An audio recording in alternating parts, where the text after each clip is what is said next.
Well, hello and welcome to PM Express, and today we are looking at medical negligence. If you haven't been there, you don't know what it is like, but consider yourself being a mother and you take your child to the hospital, and within you, we've all been brought up to know that doctors know everything. I mean, the hospital is the safest place to take your ward if your ward is sick. So you go there and the attitude from the nurses are not forthcoming, and you're crying for help and nobody's coming. And in one or two cases where somebody comes, they administer the wrong prescription or wrong medicine for your ward. And even finding out whether it is this medicine that finally took your child or not, it's not the easiest thing. However, you see, what makes this news more painful is that we've heard so many times about nurses and their attitude. Even though we can't tar them all with the same brush, the few bad nuts in there give you a bad name because it's an essential service, because one death is always too many. And so when you have this issue that last Sunday 10-year-old boy, very handsome boy, lost his life because he was given a higher dose of painkiller. As to whether that's what killed him, nobody knows yet. But you have a story of a mother, literally wailing and lamenting that, look, somebody help my son. Nobody comes to the son's aid. It's tough. But that's not the story. I mean, it goes round and round and round. And here we are trying to find how is it that we will solve it. That you go into a hospital and you feel welcome, you feel loved, you feel like that. That's what is expected there. I don't know what's happening to the nursing training school. There's some frustration, in some nurses that you go to the hospital. And today I would hope that my producer will let me open the phone line so we hear other testimonies. I know there are good ones out there. For the good ones, kudos. But the ones who feel they're doing you a favor, I think it's about time some reorientation took place. But today's show is going to be one of the hard-hitting ones. I'm telling you, if you haven't heard the story, stay tuned and don't even move. My name is Naran Sakwa, the fourth, and when I come back, I'm talking to two guests who will try and educate us. Don't go.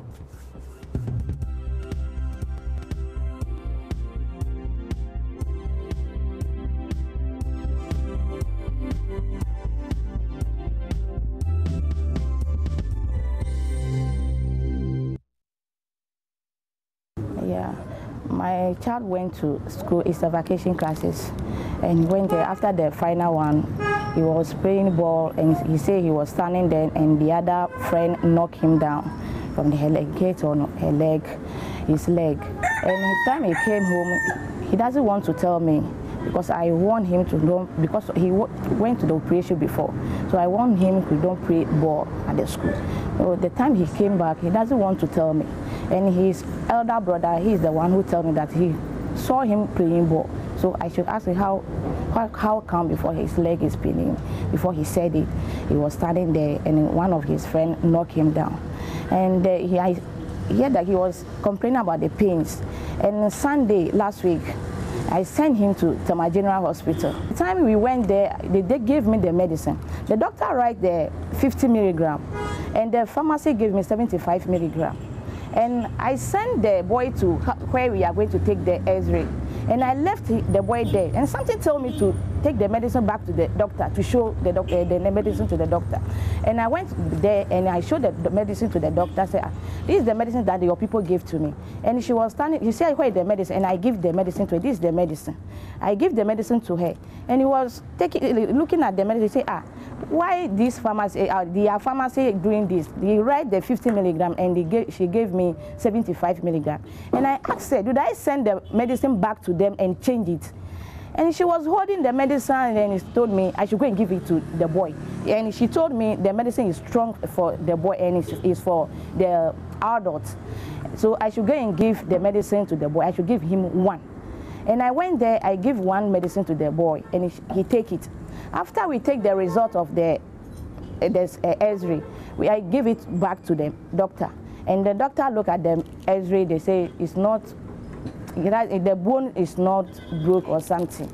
Then he gave me the medicine back, say if we come home, I should continue giving the medicine to the boy. From Monday to Wednesday, I gave the medicine to the boy. The time he was taking the medicine, he was complaining about stomach pain and the heart. The boy cannot sleep. Every day complaining. And I sent this medicine to one of my pharmacy here to show the medicine to him. And he looked at the medicine, he asked me, who gave me this medicine to give to the boy? And I said, I went to my general hospital, and this is the medicine that they gave to me. And he said the medicine is too strong for the boy. So I should send the boy back to them and complain how he was going through. And I take him back to my general hospital. And we went there on Friday, and they admit us that Friday up to Sunday. And that Friday, because of the pains he was going through and the heart is beating, they put oxygen on him.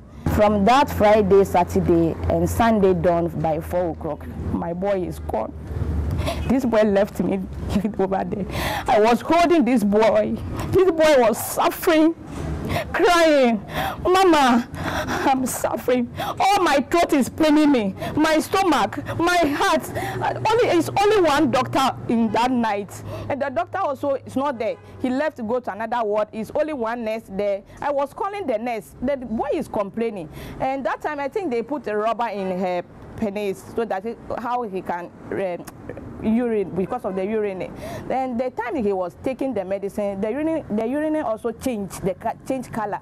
That Sunday dawn, the pain is too much for the boy. And I was calling the nurse. The nurse is sleeping there. I was calling her. Come and look at my boy. The boy is suffering too much. And she told me, she called the doctor. The doctor said the pain is normal. So he doesn't know what to do. And the boy is complaining. I was calling this nurse. Call the doctor. He was sleeping there, told me the doctor is coming. Before the doctor reached there, I was holding my boy like this, suffering, crying. Mommy, I'm suffering. All my throat is paining me. My stomach, my heart. Mommy, look at the time for me. And I'm asking, why do you want me to look at the time? He said, take your phone and look at the time for me. And I said, I will not look at the time for you. At the time I look at the time, it's 3 o'clock that way. And I didn't tell him. He said, no. He was still complaining, Mommy, I'm going. I don't know where I'm going now. And I'm asking, why are you saying that? Saying this to me. Why are you going? Why are you going? Stop that. Don't say that. And I was holding him like this, calling this. Before the doctor reached there, this boy was gone. You can come next week, not tomorrow. I'm busy this week. So, but I'll set up the system of when we give in the name and some particular that I can trace. I will, and then I'll even ask the clinical coordinator. We have a setup properly where things are done. So I'll get the name of and then I'll search for investigations. Okay, we have the name, so we'll be providing the name to you. So, and so I don't want to go into that. That said, I want to get the facts. When I get the facts, and the press needs to know, we will not hide anything. Okay, so hopefully tomorrow we can come for the facts. Tomorrow, you just told me. Yeah, thank you for coming. This is the first time hearing of this news, if it is news at all. This is the first time hearing. What I implore people is that the hospital has management. And if you come to the hospital and there's any problem, you report to management, not report to the press. You report to the management. Even after going through management, you are not satisfied, you want to seek redress in the press or wherever, that's fine. I don't know about this case. When people are saying things, at times they are just stories. I'm not saying that the patient didn't die. It's unfortunate, and we have sympathies to the bereaved family. But he said the person was sick. I don't know how, where he was sick. The drug is just a painkiller. I don't want to go into the dose, and it was 50 or 75. You said that they've taken the body, don't try the hospital, taking the body to Bato or somewhere else for postmortem. I mean, that is their right. So if there's an issue, you take your body away for postmortem elsewhere. You don't inform the head of the hospital. How do you know, assuming things didn't go right, then how do you put in corrective measures? So now that has come to my notice, if I get the name of air and then the particulars, I'll investigate and find out what actually happened. And if there's a need to talk to the press or somebody, we will do that. There are cases that people take other people's body, this is the other side, even for burial. You pull out the bodies, oh, this is my nephew. Well, suddenly everybody becomes afraid of a dead body. Then they go prepare for burial, then realize that no, it was not that person. Somebody's baby died somewhere. They said, oh, I think that the baby was bigger than this. It's weight. Do you know the weight or say no? One day, born baby, how do you know that was bigger or small? We didn't weigh, you didn't ask for the birth weight. So I don't want to say that there are stories. Actually, if there's death, there's death. But then there are times that we need to know whether what they are saying is the truth, or at times we just made a story so sweet. And at times when you go down the ground, probably it may not be that.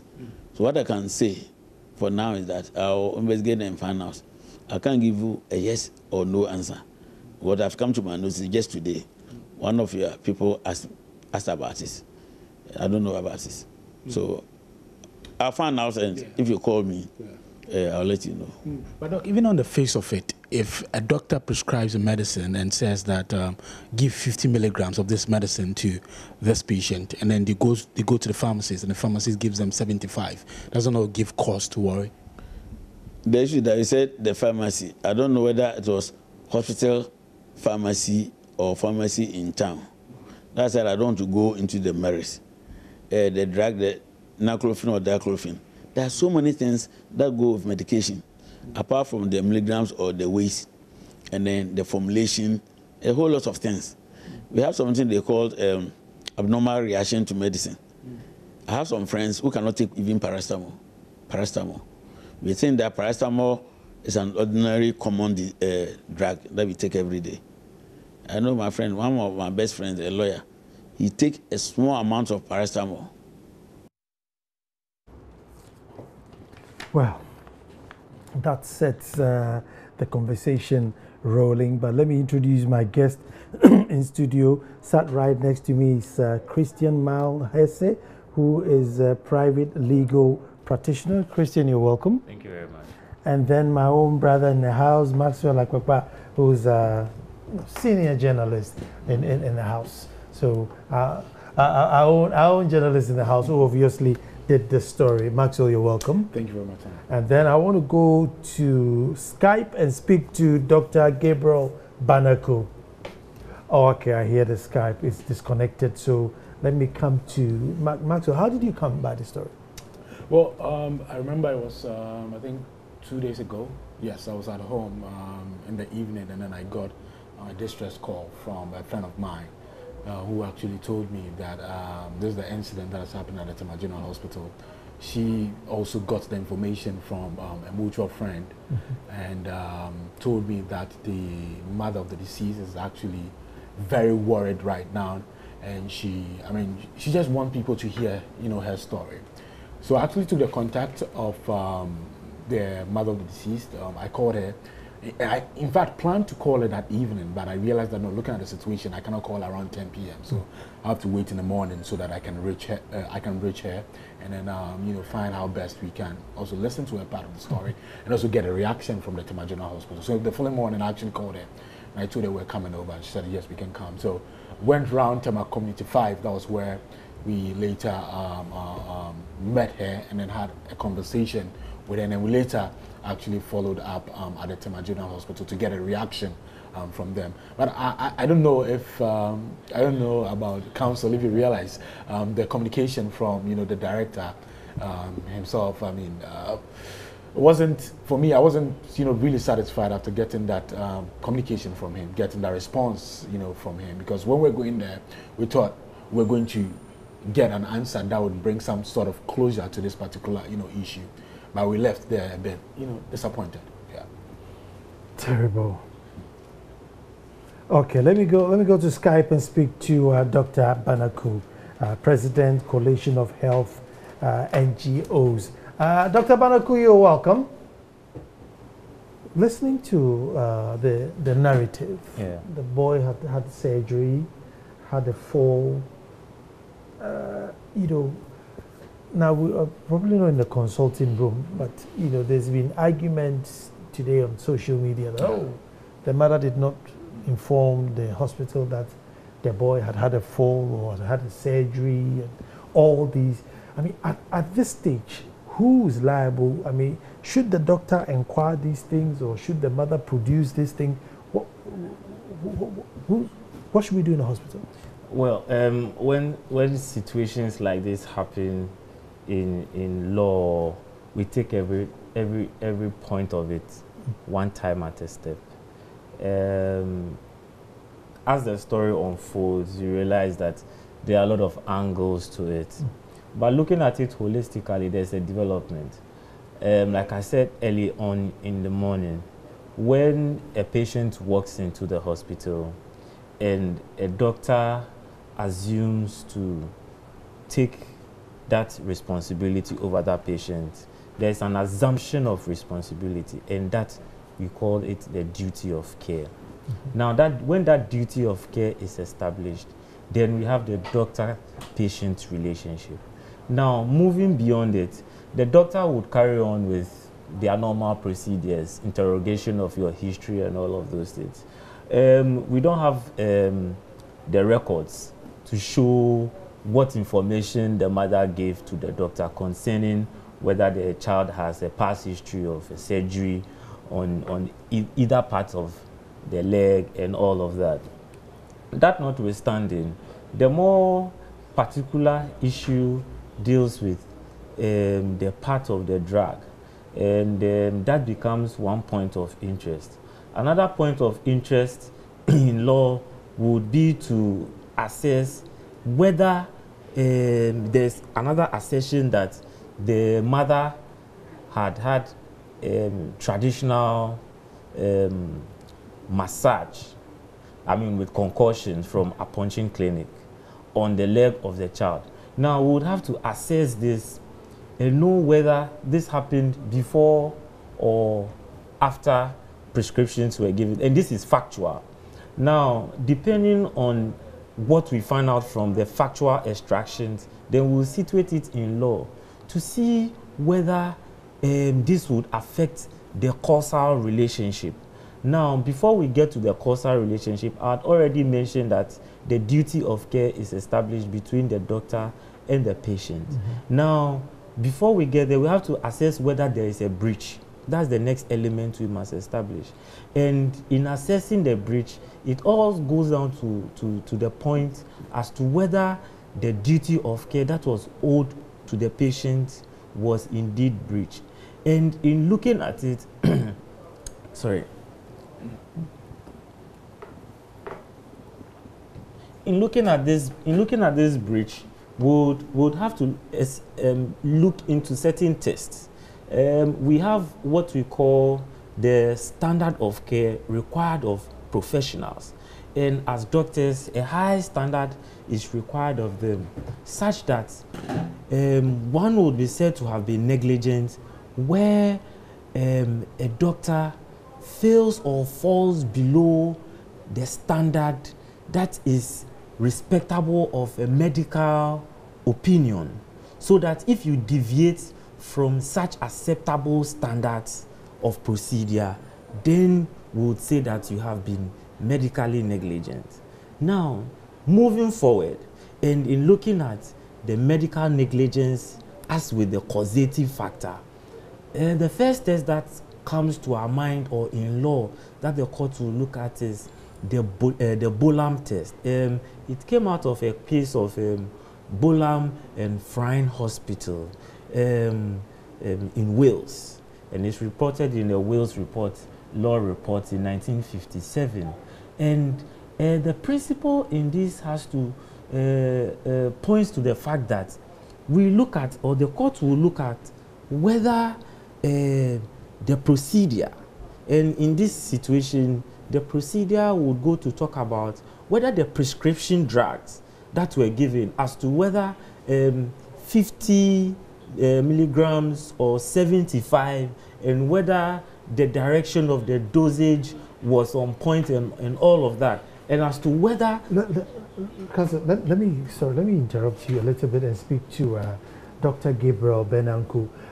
Doc, can you hear me? Yeah, good evening. I can hear you. Very well, Doctor. Doctor, we are discussing this, alleged medical negligence. Where a doctor prescribed 70 milligrams of naclofene and then the pharmacy gives 75. What's your position on this whole matter now? Yeah, thank you very much. Greetings to Dr. Dusset and the lawyer on the panel. And I know Doctor has been in the leadership of the Ghana Medical Association, so he quite understands, apart from his professional ethics, he quite understands what is happening in the country.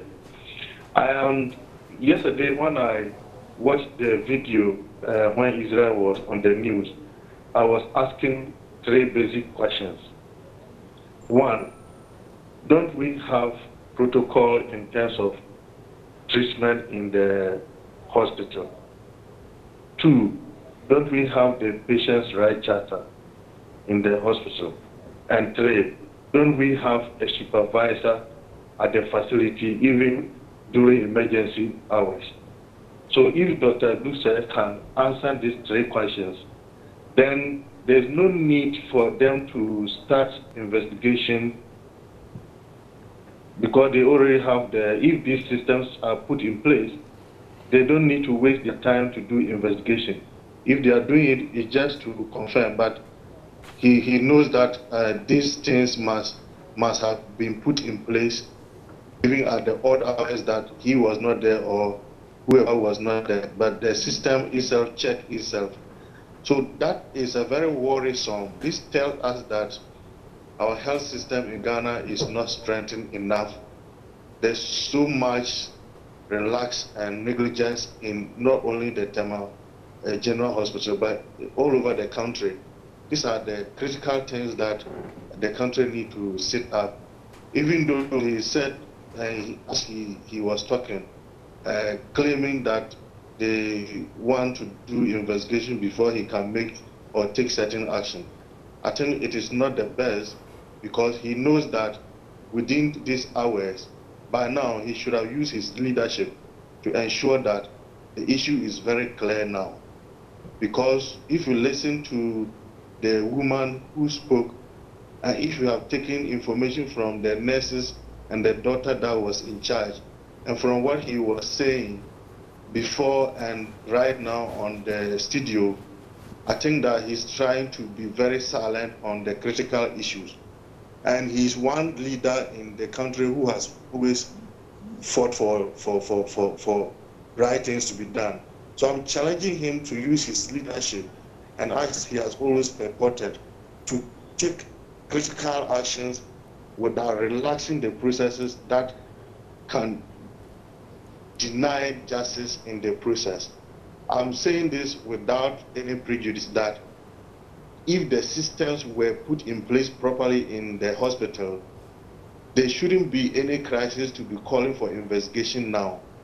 And this is also one of the critical issues we are talking to mostly the teaching hospitals, where people go and they get frustrated, and even when they get problem, because it's a teaching hospital, the protocols are so high for them to be able to deal with the situation, and therefore people have to suffer unduly.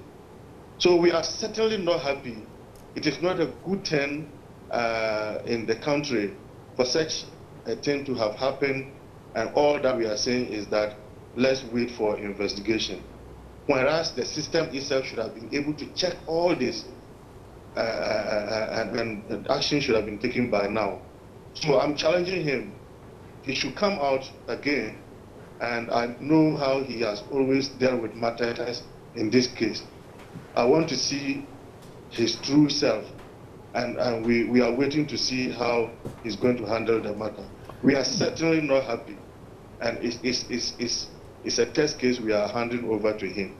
Dr. Benaku, once I've got you, another issue which affects us who are not in the medical field is we are very shy or very afraid, of questioning your doctor. So your doctor gives you something, or a medical personnel gives you a drug, and you don't want to go and ask, what does it do or how many, you just, yes, sir, master, 3 bags full, take 3 times a day, and then you go home. You don't even want to ask, why should I take this medicine? What's it for?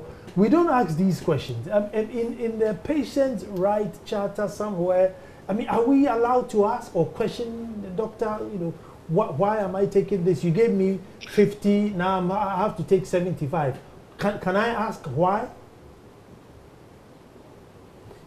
Yes, the patient charter allows that, but you and I know that it takes a very long time for the ordinary patient or the caregiver to have the opportunity to ask because of the crowded nature of those facilities. They are not able to quickly ask such questions. And at the hospital, I know Ghana Health Service has put in place the customer or client service unit or desk. At the pharmacy section, the pharmacist or whoever is dispensing is supposed to have adequate time to ask who is taking the medicine, because it's always on the prescription form. But if it's very unclear and he's doing his professional work, he is supposed to ask and even try to see the patient, to see the age, whether it tells with the prescription, and provide the adequate education or instructions as to what and how the medicine should be taken. And I also know that even when that has been done, and a report is given back about adverse effects of taking the drugs, there ought to be an urgency or emergency situation to investigate quickly.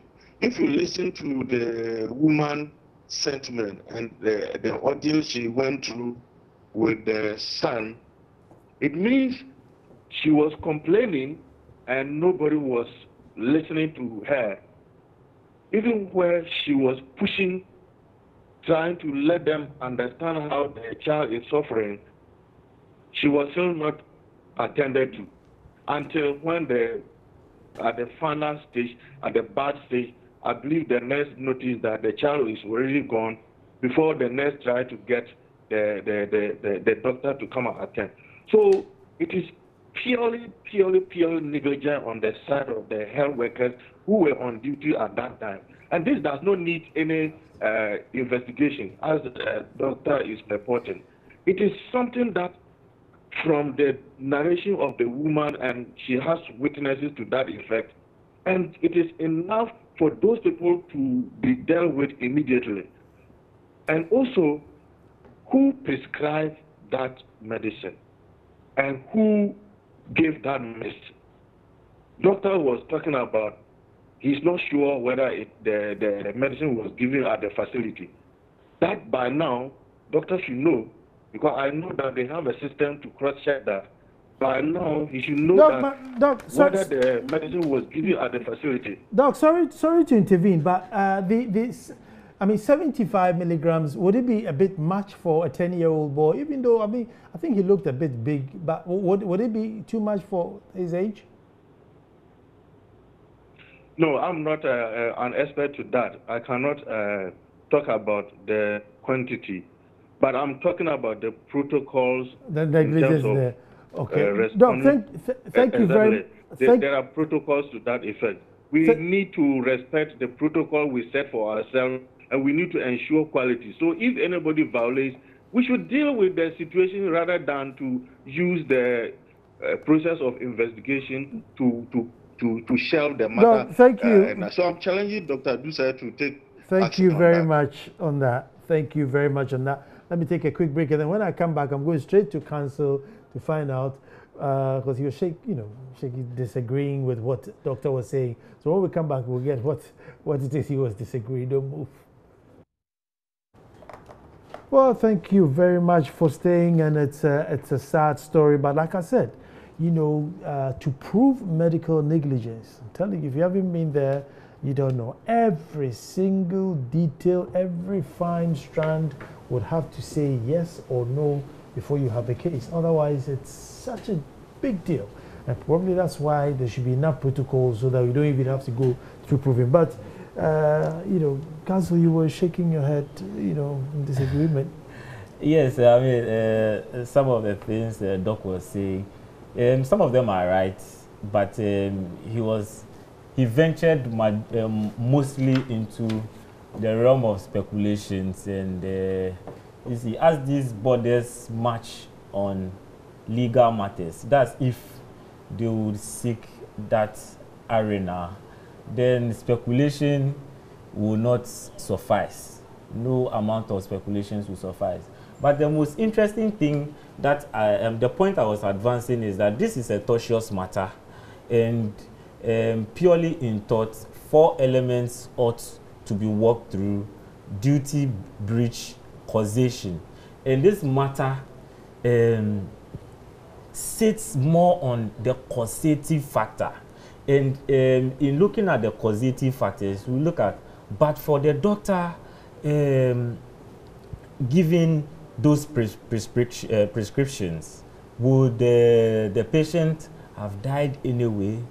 If yes, then there is an answer. If no, then we also interrogate it.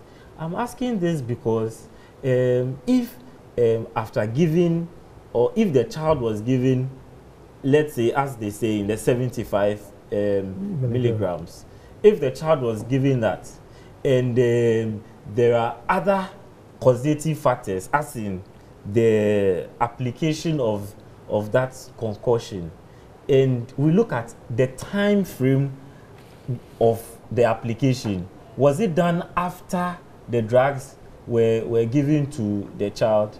If it were after, now did that application supervene, or did it break the chain of causation such that the operative, the continuous operation of the harm, as assuming was the drug, was it broken at a point in time? I'll come back to you, Counsel.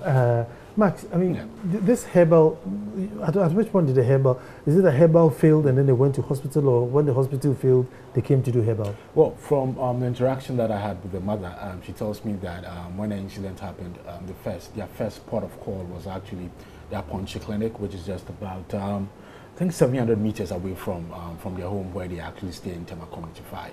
So there they went there, and then they had some treatment before they went to the Tema General Hospital.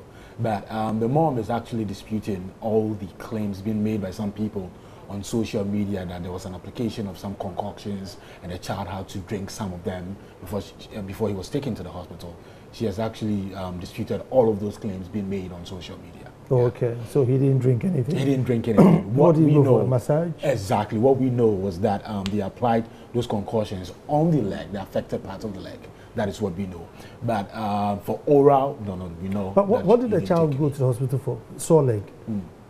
The child went to the hospital because he had a sore leg? Exactly, because he had a sore leg. And, because, you know, diclofenac is a painkiller. It's a painkiller. Because the mom actually told me that the pain became excessive at a point.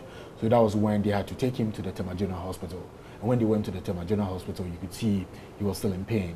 So that was the point that they prescribed the diclofenac for the child, and then that medicine was actually administered. She says that when the medicine was given to her, the prescription actually stated that it's supposed to be 50 milligrams.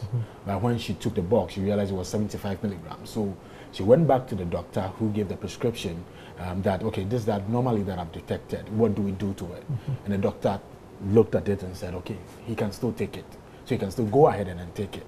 So that was the point that they started administering the drug to the child. But it's an unfair question, but do we know if he took it on an empty stomach? That would be difficult. So I know it's an unfair question. Exactly. But we went to when we went to the Tema General Hospital yesterday. We're waiting to get a response from the administration. That response was not forthcoming. So whilst we're hanging around, I just went to the pharmacy, just like an ordinary person, to find out from them whether the medicine, the drug that was administered, can actually be given to a 10-year-old. Now, the first attendant that I met there at the pharmacy told me, when I inquired whether you can administer diclofenac, 10-year-old, the first response was no. Then she asked me whether I've administered the drug already, and I said, yes, I've done that already. Then she said, okay, that's fine, then there's no problem, you can go, he'll be fine. And then the second attendant actually came in and then asked for the weight of the child, and I told him that I will not be able to actually disclose the weight of the child. Yeah. He said, okay, and then he went back to, to the pharmacy. So all these issues, are coming up. But I think the most important thing for the Tema General Hospital to do is to find a proper way of addressing this issue. That mainly is my dissatisfaction, because we left the home of the boy very sad and very sad. And we wanted to get some closure on that particular issue, get the administration, responding quickly to the issue that we brought forth, getting them running around, taking folders, checking this, that.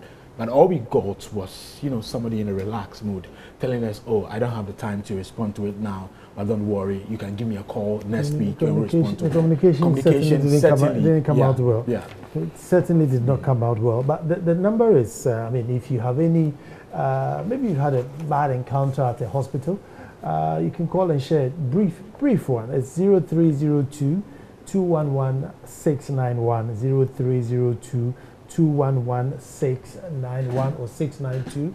If you had any encounter at any hospital, any bad experience, call, share, let's see what's happening out there. But the Bolam test, can you quickly explain to us what the Bolam test is? There are two tests that the court would apply in this situation. The first one, the Bolam test, will seek to establish whether the doctor conformed to lay down medical procedures and standards. If the doctor indeed, subscribe to that, then the doctor would not have been held to be liable. And with the second test, that is the Bolitio test, it looks at whether the prescriptions, as was done by the doctor, so in this situation, the procedure that the doctor conducted, whether the court would find it logical, conscionable, to infer, or was foreseeable that a harm would arise from the application of those procedures. And if it doesn't fall in the area of fairness, conscionability, foresight of harm, then irrespective of how logical the doctor would profess his procedure to be and conforming to medical standards, the court in its inherent jurisdiction may say that based upon such unconscionability, it will not agree with those medical procedures, and the doctor would be pronounced to be negligent, and they will be primarily negligent, and the hospital and the Ghana Health Service will be held vicariously. But that's a long term to look at. The most important thing now is to have investigations on the body of the young chap. Autopsy reports will do, it looks at the cause and nature, but in situations where speculations of overdose of drugs administration is done and all of that, then you require pathologists who are specialized in toxicologists to identify. Council, hold on. Let me go to Tamale and speak to Kojo. Kojo, have you had any experience to share? Okay, let me speak to Tribune. Tribune is in Volta region. Hello, Tribune. Tribune. Have I got Tribune on the phone still?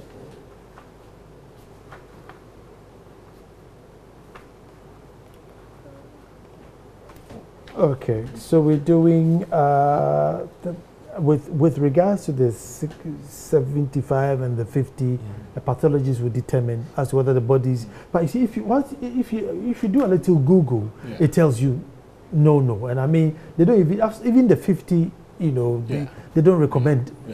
If you do a little Google, all the sites, even the 50, they don't recommend it. You see, for all those deductions, a lawyer cannot sit and say or speculate. I mean, those would merely be speculations or would be media suggestions as to whether this would conform medically or not.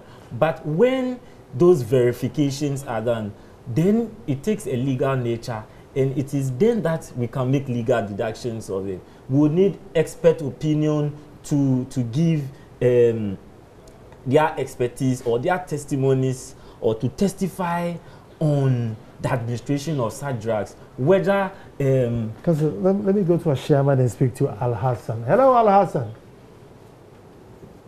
Al Hassan. Good evening. I want to contribute to the program, sir. Let me hear you. Make it snappy for us. I'm hearing that. Yeah, let me hear your contribution. Please, what the Minister of Health has to do is they have to remove those nurses or the doctor on duty. They have to cut them. That is the nature of the General Hospital. If you went there, actually, 10 people or 15 people will lose their lives. Just because of doctors don't take care of patients over there. So you the journalists have to do your work. And any government in power, you the president will put pressure to do demonstration for a treatment of your place. So why they bring such patients, if you bring patients to the General Hospital, it's hardly for you to look for doctor to attend to your patient. Thank you. Those doctors and duties and nurses have to cut immediately. Thank you very much. Let me go to Jonathan in Ashiaman. Hello. Have I got Jonathan? Yeah. Hi, Jonathan, let me hear you. Yeah, hello? Hello, let me hear you, my brother. Yeah. What I want to say is that I think it would have been better. Yeah, hello? Yeah. Yeah, what I'm saying is that it would have been better. It would have been better if you would have gotten a doctor and a pharmacist on your program, so that they could give you the expert idea as to what happened at the General Hospital. So what I know that diclofenac can be given.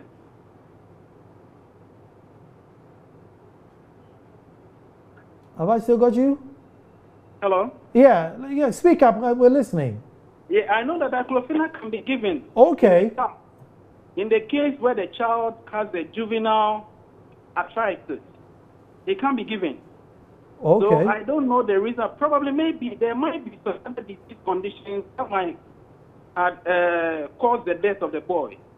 So all that I would say is that it would be prudent enough if you can seek expert advice on that. Okay. And I think the more we are talking about this, the more it's depending on the image of pharmacists in Ghana, because they do a lot of job to keep us alive. Okay. Thank you. Well, thank you. We tried, we were supposed to have one, but they couldn't make it on the show. So let me quickly apologize for that. Well, I mean, he probably has an experience where.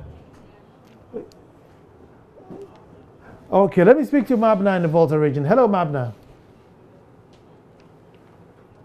Hello. Hello, Mabna, you're on air. Let me hear your story. Yes. Good evening. Good evening. Let me hear your story. All right. I also went to a hospital, which I won't disclose. But the problem was I was 1 month pregnant, and I was given Fleming 1,000. And I took the first one in the night. And the reaction I have to call a friend who is a gynecologist. First, I Googled and saw that it wasn't good for pregnant women in the first trimester. So I have to call a friend who was a gynecologist, and he advised I should stop taking it. So I stopped, and I wanted to go and report to the hospital, and he asked me not to, because if I do, I will be asked where I got, the information from, and it will maybe put him in trouble. So I have to just quit and then not take it again. And secondly, a friend of mine also got sick and went to the clinic at where I stay. And unfortunately, he was given amodiaquine and some drugs which almost killed her, if not the intervention of another health personnel she called and complained to. He even had a stomach ulcer out of that. So our health services are really, they need to do something about it. Mavna, thank you for sharing that. My last caller will be Seth in the Volta region. Hello, Seth. Yes, sir. Evening. Good evening. Let me hear your story. Yeah, I first want to express my condolences to the family who lost the boy. Yeah. Yeah. Is it tablet diclofenac or injection diclofenac? Tablet. Tablet. For my little view that I have, I don't think tablet diclofenac is recommended for a 10-year-old child. Are you a pharmacist or chemist or? No, please. Oh, okay. Yeah, but for the little knowledge that I know, I think either diclofenac injection can be prescribed, but that one it will be based on the calculation of the child's weight. So that's what I know about diclofenac. Okay. And it has happened to me. There was a time my mom was admitted, and I came down to collect the drugs at the pharmacy. So as they were administering the drugs in the ward, I know the number of the tablet they need to administer to my mom, and the one will be left. So we were discharged, and I was giving the rest of the drugs, and I said, "Oh, sister, what has been left is not add up to." And she just shouted on me, "How do I know?" Before she realized, and fortunately I was her junior at the nursing training. And before she got to me, and they were going around looking for the rest of the pieces of the drugs, which they couldn't find. So sometimes the fault also lies with the nurses and the doctors. But what I know is if a doctor prescribes and you are not sure, send the folder back to the doctor to change it, but not to give you oral direction for you to administer. Thank you very much, Seth. So a few views there. Let me start with you. So what are we hoping to? How do we get justice? Well, we are learning that on Tuesday, the parents of the boy actually went for the body from the Tema General Hospital because they are saying that they've lost trust in the hospital. So they went for the body from the morgue, and they've since conveyed the body to another facility in the Volta region, and they are hoping that a post-mortem will be carried out there. So we are patiently waiting and keeping an eye on that, so we know the results of that post-mortem that will be carried out. And then also keep an eye on the investigation that Dr. Kwabena Opoku promised they will be starting there at the Tema General Hospital to determine the real cause of death of the boy. So we're keeping an eye, on both, hospitals to bring our viewers the latest on this. Counsel, so with all these Bolam tests and legal tests and procedures, so the patient has no right there, because if anything happens to you, you're doomed. How are you even going to prove? If you take a paracetamol and your head aches, how do you even go and prove that, look, it was this paracetamol and not the contumely you ate in the morning, not good morning you said to somebody yesterday? Because then all of a sudden everything is put in in a pot. The first thing is that in the case of Chester and Asha, it gives obligation or puts obligation on doctors to disclose any side effects or the impact of drugs or procedure, if I would say, on their patients, so that irrespective of the degree of impact on the patient, if a doctor fails to disclose that information to the patient to consent to, then that doctor could be held liable for anything that comes of it. So what sort of compensation would you look at? Now, we haven't established much, but in the situation or in the hypothetical situation where we say that the doctors, the doctor, the pharmacy, and the nurse are primarily liable, and the Ghana Health Service is vicariously liable with Tema General Hospital.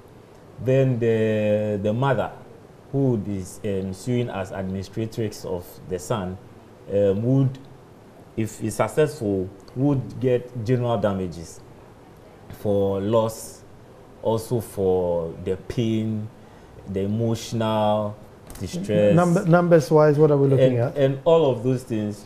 The lawyer for the mother could put out a figure, and the judge will look at the surrounding issues, and then 1 million. It all depends on the lawyer. It all depends on the lawyer. He could quote 200, but I mean, again, general damages depends on what is discretionary as compared to special damages. So the judge would assess the situation. All to come too to a soon. conclusion. That's what the time will allow me. And Director Yaforcing is screaming, "Time is up! Time is up!" So tomorrow we'll be back to do this all over again. But I want to say thank you very much, Maxwell. I say thank you very much, Christian. It's a running story, and we'll keep you posted. Thank you very much.